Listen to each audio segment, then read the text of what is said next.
सभी गांव वालन को हमारी राम राम। सब लोग इकट्ठे हो जाओ, हम लोग कुछ सुनाने के लिए आए हैं। बहुत दूर दूर से आए हैं जी भैया, हम तो इतने के हैं, लेकिन जी भैया हरियाणा, कोई पंजाब, 5-6 गाड़ी आई हैं। हम लोग सत्संग से आए हैं तो कुछ सुनाना चाहते हैं। तो दद्दा भाई, जिज्जी बहन, सब लोग निकले आओ और भगवान का परिचय दे रहे हैं हम। सो सब लोग आ जाओ सुनबे। हेलो, ओम शांति, सभी को राम राम। दादा भाई सब लोग निकले आओ घर से, हम लोग कछु सुनावे आए हैं आपको। जिज्जी, बड़ी बहन, हल्की बहन, सब निकले आओ घर से। सबको हम कुछ ना कछु सुनाने के लिए आए हैं, भगवान का संदेश सुनावे आए हैं। जब हम लोग गीता का ज्ञान सुनाने के लिए आए हैं, इसीलिए सभी ग्रामवासियों से अनुरोध है कि बहुत थोड़ा समय निकालकर जरूर आइए, क्योंकि हम लोग बहुत दूर से आए हैं। आप लोग समय नहीं दे पा रहे, थोड़ा सा समय तो जरूर दीजिए। हम लोग बहुत दूर से आए हैं, इसीलिए गाड़ी के पास यहाँ पे सब लोग इकट्ठे होकर कुछ आपको ईश्वरीय संदेश, परमात्मा का संदेश, जो आज घर घर में लड़ाई झगड़े न्याय चल रही है, तो इस लड़ाई झगड़े से कैसे मुक्ति पाएं, कैसे घर घर में जो व्यसन चल रहे हैं उनसे कैसे मुक्ति पाएं, और घर घर में सुख शांति कैसे हो, उसके लिए प्यारे ग्राम निवासियों, दादा भाई, बड़े भैया, जिज्जी बहन, सब निकल के आओ और आपके लाजे ईश्वरीय संदेश सुना रहे हैं। राम राम। जय राम जी की बोलो, जय राम राम। अब अच्छे लग रहे हैं। तो हम आपके लाजे एक बढ़िया बात सुनावे आए हैं, भगवान को परिचय देवे आए है ना। तो अब आज के समय में देख रहे हैं आप कि घर घर में दुख शांति चल रही कि नहीं, घर घर में लड़ाई झगड़ा चल रहे हैं। तो उस लड़ाई झगड़ा से घर घर में सुख शांति हो, न्याय नहीं हो, कलेश नहीं हो, तो उसके लिए हम आपको विधि बताने आए हैं कि हम परमात्मा के सानिध्य में कैसे अपने जीवन को अच्छा बना लें। देख, अपन सुनत तो हैं कि भगवान के जो कार्य में मददगार बनते हैं उनके लिए सब कुछ मिलता है। ऐसे ही आप देख रहे हैं कि सत्यनारायण की कथा सुनी आपने, सुनत तो हैं। सत्यनारायण की कथा सुनी, तो सत्यनारायण की कथा में क्या आता, आपको एक छोटी सी कहानी सुना रहे सत्यनारायण की कथा की। तो आपने देखे कि एक राज्य में एक राजा हते, तो वे राजा राज्य करते। तो वे राजा जब राज्य करते, तो अब वे जंगल से जा रहे थे, सुनी हुई है आपने। तो जंगल से जब जा रहे थे तो उन्होंने क्या देखा कि ग्वाल बाल थे वहां पे। तो जो ग्वाल बाल वे भगवान का सत्संग करा रहे थे, जैसे हमारे करा रहे, तो वे भगवान को सत्संग कथा कर रहे थे और भगवान को भंडारो कर रहे थे। तो राजा निकले, तो उन राजा ने कहा दी कि उन ग्वाल बाल ने कही कि राजा प्रसाद ले लो। तो राजा ने क्या कही अहंकार में कि हम तो राजा हैं, हम थोड़ी ग्वाल बाल को प्रसाद खें। तो वे होती पटक के भाग गया। फिर ऐसे ही फिर भगवान उनसे रुष्ट हो गए। तो जैसे ही भगवान उनसे रुष्ट हो गए तो उनका राजपाट छिन गया। जब वे गए तो उनका ना महल बची, ना माड़ी बची, ना कछु। तो उनकी रानी ने क्या कही, उनकी रानी ने कही कि क्या आप अनर्थ करे आए स्वामी कि जी राजपाट ही नहीं बचा। तो फिर उन्होंने गुरुजी से पूछा कि हमने कौन सा अनर्थ किया। तो उन्होंने जब गुरुजी ने बताया कि सत्यनारायण भगवान की कथा हो रही थी, सच्ची कथा हो रही थी, आप वह कथा सुन के नहीं आए और तेरे को प्रसाद आप उतना ही फेंके आए। तो फिर उनको राजपाट चलेगा, क्योंकि भगवान उनसे नाराज हो गए थे। तो फिर वे दो ही राजा रानी गए जहां ग्वाल बाल कथा कर रहे थे। तो आपने देखा कहना थे कि मनाए खीर नहीं खे, का के मनाए खीर नहीं खे। फिर आगे मालूम है, तो मनाए खीर नहीं खाए। फिर झूठी पातर है, मालूम है, पुराने दादा लोग जानत हुई हैं। तो जब भी उनने भगवान को प्रसाद नहीं खाओ, फिर भी लौट के आए तो कहा भाव उनको कच्छु नहीं मिले होते, ना ग्वाल बाल मिले। तो फिर उनने जितने दोना बचे थे होते, जितने 100-200 लोग आए थे, तो सब दोनों को प्रसाद इकट्ठो करके इकट्ठो करे, भगवान को भोग लगाओ, फिर भगवान ने फिर उनने राजा रानी ने खाओ, फिर उनको राज्य वापस मिल गया। तो वही बात हम आपको बता रहे हैं कि प्रभु जिसको हम परमात्मा कहते हैं, जिसको ईश्वर कहते हैं, आप देख रहे हैं हर गांव में आपको भगवान का मंदिर जरूर मिलेगा। मिले कि नहीं? हर गांव में देवी देवतन के मंदिर जरूर मिले, देवतन के मिले, लेकिन उनके संगे भोलेनाथ जरूर मिले, भोलेनाथ की पिंडी जरूर मिले। अब उन्हीं भोलेनाथ के बारे में हम आपको बता रहे कि हम भगवान को याद करेंगे, कैसे याद करेंगे, किस प्रकार से याद करके हम अपने दुख दर्द को मिटा सकते हैं। तो आज हम आपको स्वयं की पहचान बताएंगे कि भोलेनाथ कौन है। आज पूरे भारत में आपको 12 ज्योतिर्लिंगम के मंदिर मिल जाएंगे। मिलते हैं कि नहीं? जाते हैं कि नहीं? केदारनाथ जात, उज्जैन जा काशी विश्वनाथ जात। तो उन्हीं भोलेनाथ के बारे में आज हम आपको बता रहे हैं कि भाई भोलेनाथ को हैं, कहाँ से आते और क्या करते हैं दुनिया धरती पे आके। तो वही बात बता रहे हैं कि परमात्मा जब धरती पर आते हैं तो जो कलयुगी अज्ञान रूपी अंधकारी होती है, जहाँ घर घर में दुख, अशांति और कलह कलेश होते हैं, उस अंधकार रूपी रात्रि में परमात्मा को इस धरा पर अवतार लेना पड़ता है। आप देखो कि शास्त्रों में, कहानियों में हर जगह भगवान की, जो अभी कहानी सुनाई ना कि जो भगवान को नहीं माना तो भगवान उनसे नाराज हो जा। तो प्रभु का प्रसाद का मतलब समझ रहे हैं? जैसे कहीं गए तो कहते प्रसाद तो ले ही आओ। क्या कहते? प्रसाद तो ले ही आओ। प्रसाद का अर्थ समझते? आज हम आपको भगवान का अर्थ बताएंगे और प्रसाद का अर्थ होता है प्रसाद। क्या बोलते हैं? प्रसाद। प्रसाद का अर्थ होता है प्रभु के साक्षात दर्शन। प्रसाद शब्द का आज हम आपको अर्थ बता रहे हैं कि प्रभु के साक्षात दर्शन। भगवान का अर्थ बता रहे हैं आज आपको कि जिसको हम भगवान कहते हैं, परमात्मा कहते हैं, ईश्वर कहते हैं। आप देखो कि बहुत गहरी बात बता रहे हैं कि रहीमदास जी ने बहुत अच्छी बात कही है कि पत्ते पत्ते सींचने से पेड़ कभी हरा भरा नहीं होता कभी। जड़ में पानी डालने से पेड़ हरा भरा होता है। आप गमले में कोई पेड़ लगाओ, अगर उसकी जड़ में पानी नहीं डालो और पत्ते पत्ते अगर सींचोगे तो कभी होगा पेड़ हरा भरा? जैसे अभी फसल हो रही है तो आप इस फसल में नीचे से पानी डालत के ऊपर से? नीचे से पानी डालत ना।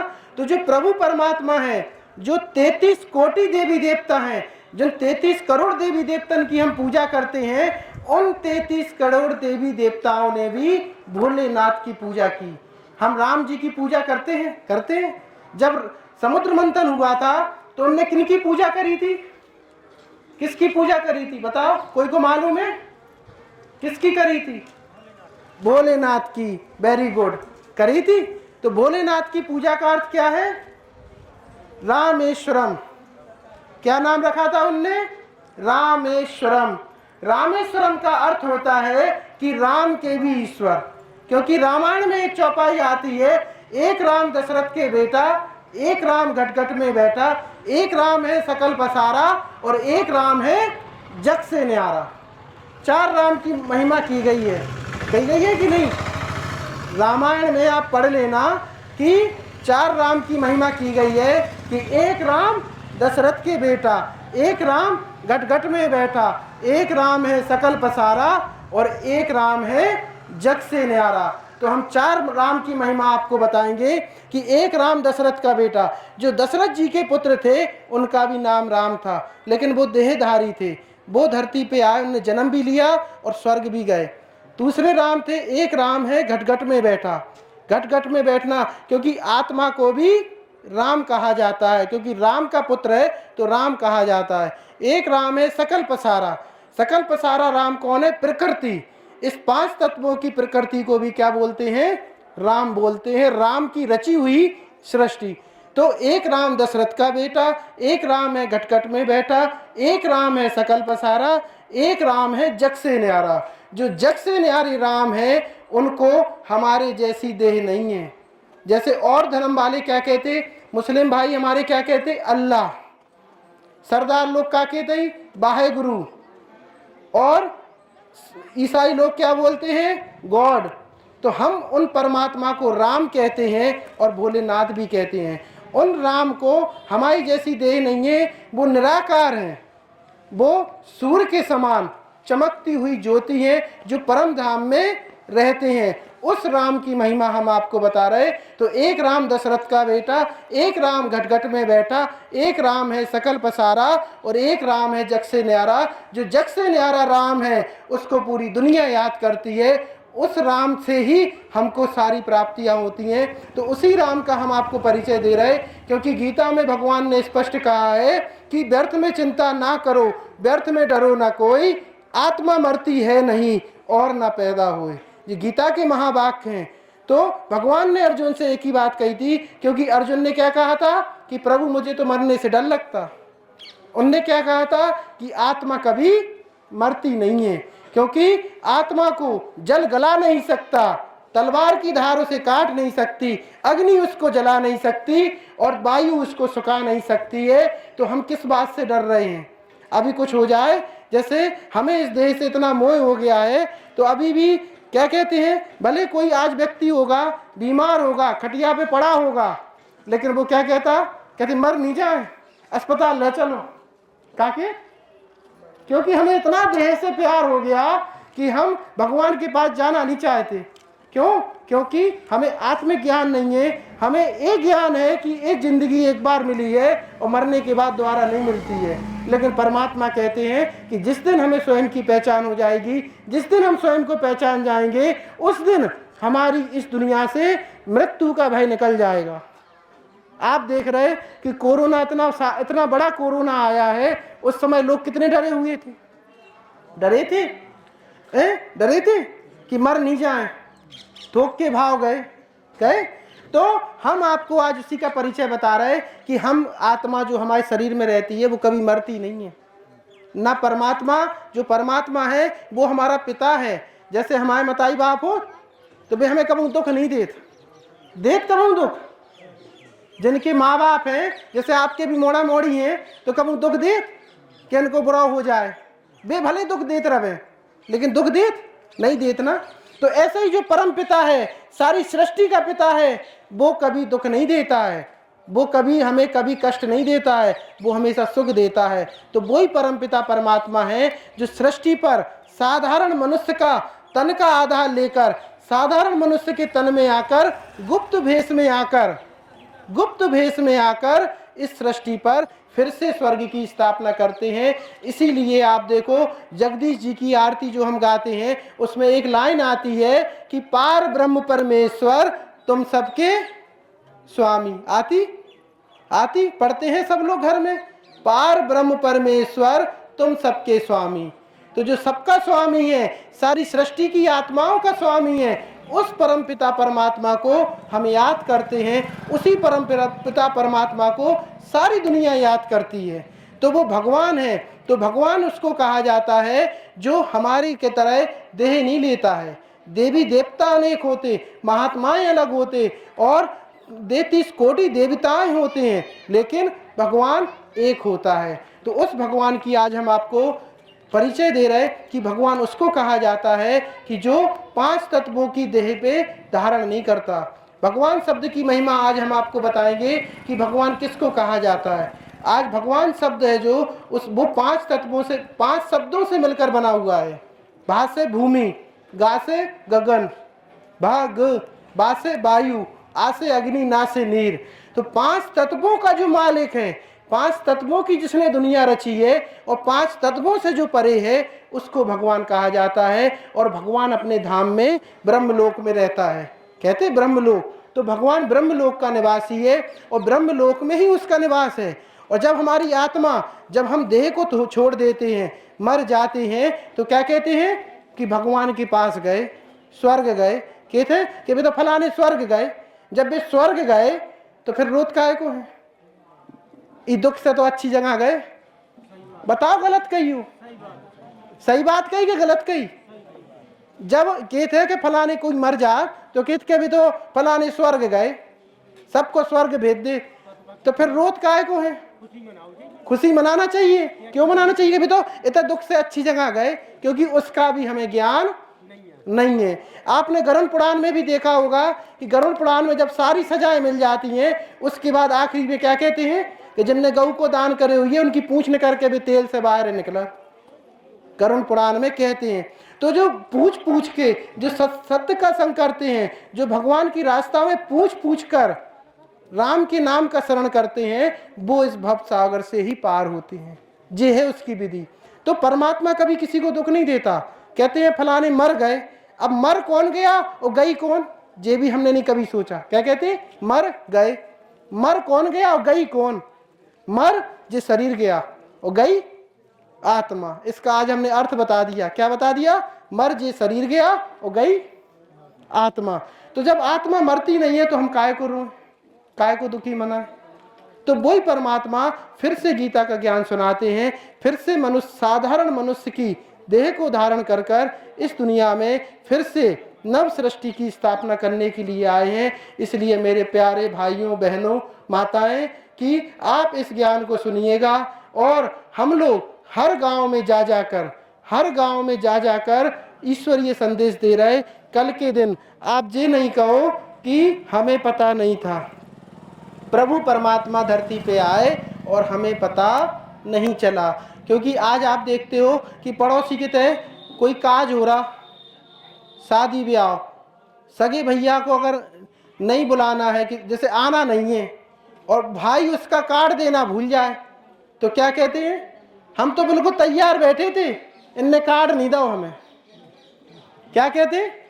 जैसे भैया के तय अगर ब्याह हो गए और लड़ाई हो गए, भैया के तय लड़ाई हो गए और कार्ड दे वो भूल जाओ, कौन रिश्तेदार को कार्ड दे वो भूल जाओ, तो क्या कहते? हम तो खूब जाते और तैयार ही बैठे थे और एक लिफाफा लाए थे, इनने कार्ड नहीं दो हमें, तो उल्हाने देत के नहीं, भले जाने नहीं है। तो ऐसे ही हम लोग गांव गांव में घर घर जाकर ईश्वरीय संदेश दे रहे हैं कि कल के दिन आप उस परम पिता परमात्मा को उल्हाने ना दो कि जे भगवान आप धरती पे आए, गुप्त भेष में आए और हमको पता नहीं चला। हम भगवान के घर का न्योता देने आए।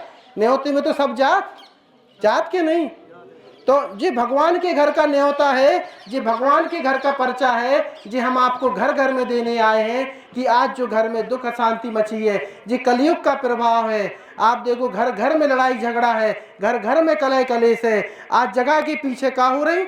आज ऐसा कोई घर नहीं है जिसकी गांव कचहरी में तारीख ना लगी हो। है कोई ऐसा कि जिसकी तारीख नहीं लगी हो? लगी? की लगी तारीख? बताओ, कचहरी में की तारीख लगी? सबकी लगी ना। तो अगर हम सत्संग करते हैं तो हम इन तारीखों से, क्योंकि यदि हम भगवान के घर की तारीख देखेंगे तो उस तारीख से बच जाएंगे।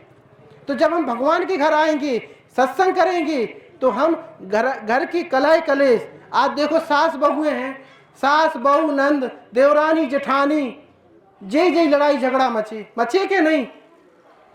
सास खेत हमारी बहू से नहीं बन रही, बहू खेत हमारी सास से नहीं बन रही, हमारी नंद से नहीं बन रही।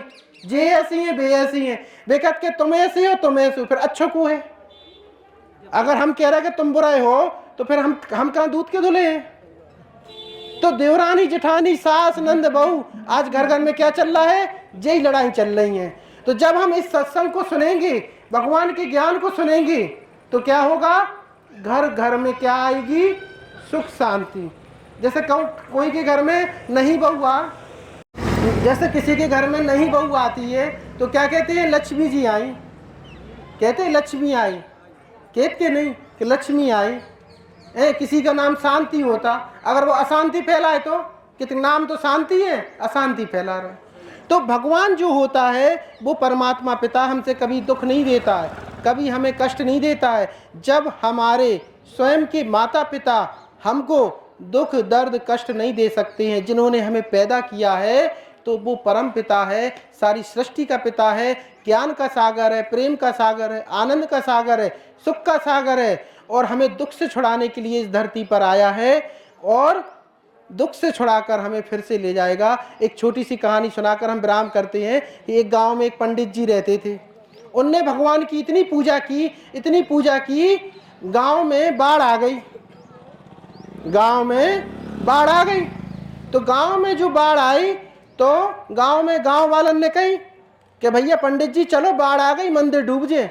तो पंडित जी कह रहे, पंडित जी तो एक उसमें अहंकार में रहे कि भगवान आएंगे हमें बचाने, भगवान हमको बचाने आएंगे। तो फिर वे पंडित जी नहीं गए। फिर बैलगाड़ी वाले आए, बैलगाड़ी में भी बैठ के नहीं गए, अब पानी बढ़त जा रहा हो। फिर मोटर गाड़ी वाले भी आए, नाव वाले भी आए, मिलिट्री वाले भी आए, तो अभी पंडित जी नहीं गए, मंदिर के ऊपर चढ़ गए। अब मंदिर के ऊपर चढ़ गए, हेलीकॉप्टर वाले भी आए कि पंडित जी आ जाओ, मंदिर डूबे जा रहा हो, गांव में बाढ़ आ गई। तो पंडित जी कह रहे नहीं, मैं तो भगवान बचाने आएंगे। मंदिर डूब गया, पंडित जी चले गए।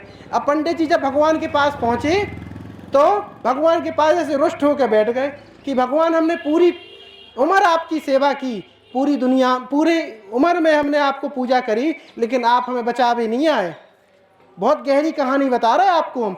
तो पंडित जी भगवान से कहने लगे, तो भगवान मुस्कुराते हुए बोले कि भगवान ने वो दृश्य दिखाया, हमारे पास तो छोटे छोटे से कैमरा है मोबाइल में, भगवान के पास लगे इतना बड़ा कैमरा ऊपर। तो भगवान ने उस कैमरे में बताया, देखो गांव के लोगों ने आए थे बचाने, मैंने भेजा था उनको, आपने गांव वालों की बात नहीं मानी, आपने नाव वालों की बात नहीं मानी, आपने मोटर गाड़ियों वालों की बात नहीं मानी, ऊपर से मिलिट्री भी आई, भगवान तो ऊपर रहता तो ऊपर से भी आपके लिए रस्सी डली थी, लेकिन आप नहीं गए। क्यों? क्योंकि आपको निश्चय नहीं था, क्योंकि मैं किसी भी रूप में आ सकता हूं और आकर तुम्हें बचाने के लिए आया था।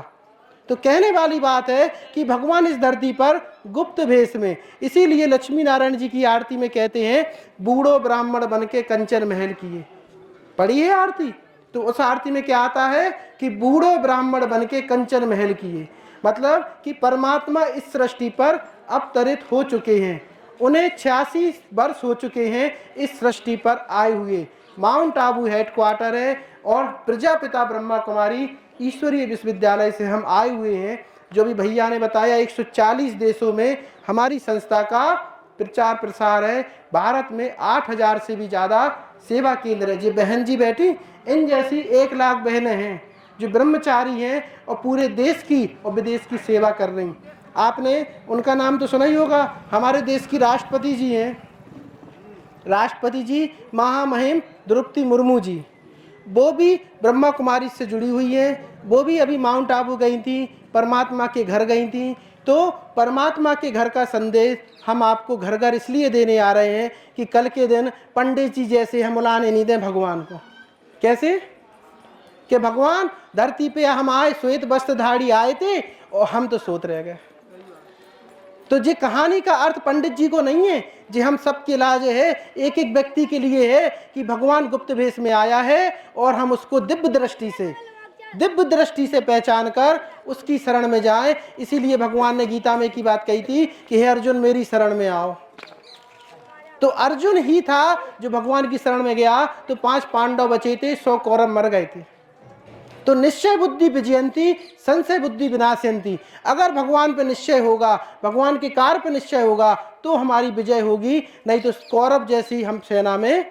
आपको बहुत गहरी और बात बता रहे, शकुनी मामा से सलाह कौन लेता था? शकुनी मामा से सलाह कौन लेता था? दुर्योधन लेता था। और पांडव किससे सलाह लेते थे? श्री कृष्ण से। जीत किसकी हुई? पांडवन की हुई। अब अपने जीवन में देख लेना कि हमारा सलाहकार कौन है, शकुनी मामा है कि भगवान के दूत हैं। इसलिए भगवान के रास्ते पे और भगवान के सलाहकार से सलाह लोगे तो विजय होगी, और शकुनी मामा और कैकई मंत्रा पालोगे तो घर घर में लड़ाई होगी। इसीलिए ईश्वरीय कार्य में आओ प्यारे भाइयों बहनों। आपके ननौरा में हमारा सेवा केंद्र खुला हुआ है, वहाँ पे गीता का ज्ञान निःशुल्क राजयोग 7 दिन का सुनाया जाता है। गीता का ज्ञान ये बहन जी हैं, ये बहन जी सुनाती हैं। बहन जी आपको पता बताएंगी। आप वहाँ पे 1 घंटे का समय निकाल कर जरूर आइएगा, अपने सपरिवार आइएगा, और ये बहन जी आपके यहाँ सत्संग कराने जरूर आएंगी, क्योंकि हम आपके गांव में कराने आएंगे। क्योंकि ये बहन जी है ना, तो अभी तो हम प्रचार करने आए हैं, तो ये बहन जी आपके घर में आपके गांव में 1 घंटे का महीने में या 15 दिन में एक बार आएंगी और सत्संग कराने जाएंगी। तो इस विद्यालय का जो हमारा नाम है प्रजापिता ब्रह्मा कुमारी ईश्वरीय विश्वविद्यालय है। ननौरा में हाँ मेन रोड पे है। वहाँ पे दीदी का नाम है मीरा दीदी है। तो श्रीनगर में भी खुला है, यहाँ भी खुला है, कबरई में भी खुला है। तो आपको ननौरा पास पड़ेगा तो आप ननौरा में आइएगा। सुबह 1 घंटा होता है, शाम को 1 घंटा होता है। सुबह 6 से 9 और शाम को 4 से 7 के बीच में होता है। 1 घंटे का कोई भी समय निकाल कर आप जरूर आइएगा, सब परिवार आइएगा। जिसके घर में लड़ाई झगड़े होते हैं आपके घर में लड़ाई झगड़े बंद हो जाएंगे, क्योंकि हम किसकी शरण में जाएंगे? भगवान की। अभी बताया ना कि हम पांडव बनेंगे तो हिस्से में श्री कृष्ण आएंगे, पांडव बनोगे तो हिस्से में श्री कृष्ण आएंगे, नहीं तो सकनी मामा जैसे मिलेंगे तो दुर्गति होगी। अच्छा, ओम शांति।